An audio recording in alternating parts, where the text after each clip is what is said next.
There was a time when humanity tried to collect everything it knew in one place, not just stories, not just religion, but everything: science, medicine, mathematics, geography, philosophy, engineering, astronomy, poetry, and history from across the known world.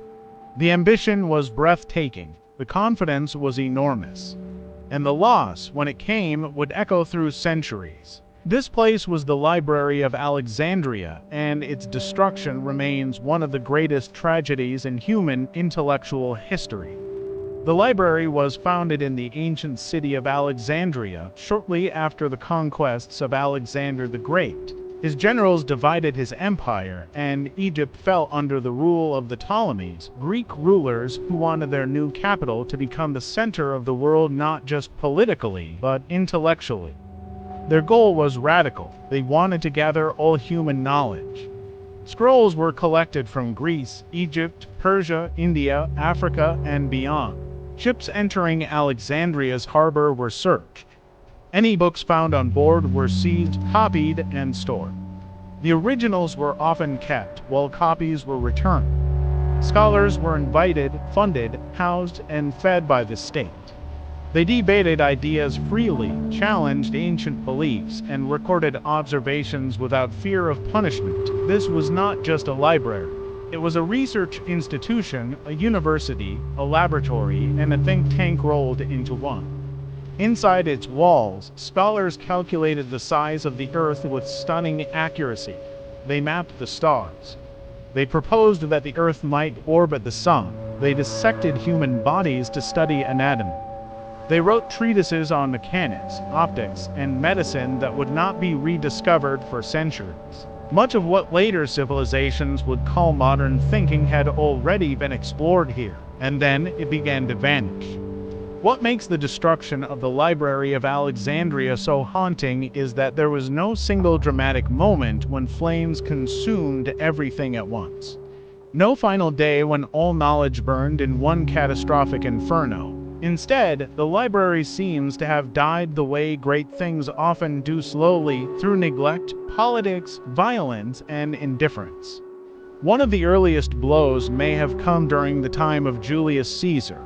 In 48 BC, during a war in Alexandria, fires set in the harbor reportedly spread 2 parts of the city. Some ancient sources claim scrolls were destroyed. How many? No one knows. Was it the main library or storage buildings? Historians still debate it, but even if this fire damaged the collection, the library did not die that day. It lingered. Over the following centuries, Alexandria changed hands. Roman rule replaced Greek rule. Christianity spread. Pagan institutions lost support. Funding dried up. Scholars left. Knowledge that is not copied, taught, and protected begins to disappear quietly. Then came religious and political conflict. As new belief systems rose, older texts were seen as dangerous, irrelevant, or heretical. Works on astronomy, philosophy, and natural science, especially those not aligned with dominant religious views, were no longer valued. Some were destroyed deliberately. Others were simply ignored until they decayed beyond recovery. By the time later conquerors arrived, the library was likely already a shadow of what it once was. This is the cruel irony. We speak of the destruction of the Library of Alexandria, but the truth may be worse. It was not one act of violence, it was many acts of forgetting. And the loss is almost impossible to measure.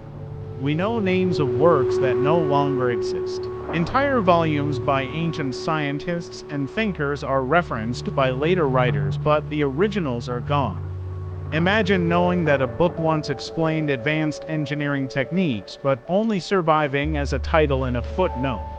Imagine centuries of experimentation, observation, and debate erased not because it was wrong, but because no one preserved it. What if there were medical treatments lost that could have saved lives earlier? What if mathematical concepts vanished that delayed progress by centuries? What if maps existed showing lands we would rediscover much later? What if ideas about physics, chemistry, or biology were explored long before we were ready to understand them? We will never know. That uncertainty is what makes the loss so painful. The library represented a moment when humanity chose curiosity over fear, inquiry over dogma, and collaboration over isolation. It welcomed ideas from different cultures and allowed them to coexist, challenge one another, and grow. Its destruction, slow or sudden, marked a turning point. After Alexandria, knowledge became fragmented, preserved in monasteries, scattered across regions, filtered through ideology.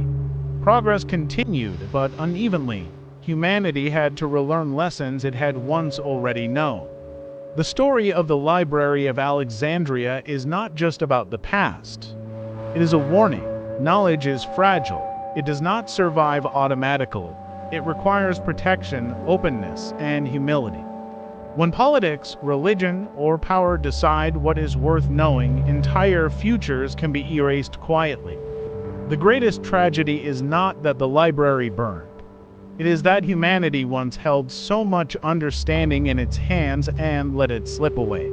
Today, when we speak of lost civilizations, forgotten sciences, or mysterious gaps in history, we are often feeling the echo of Alexandria.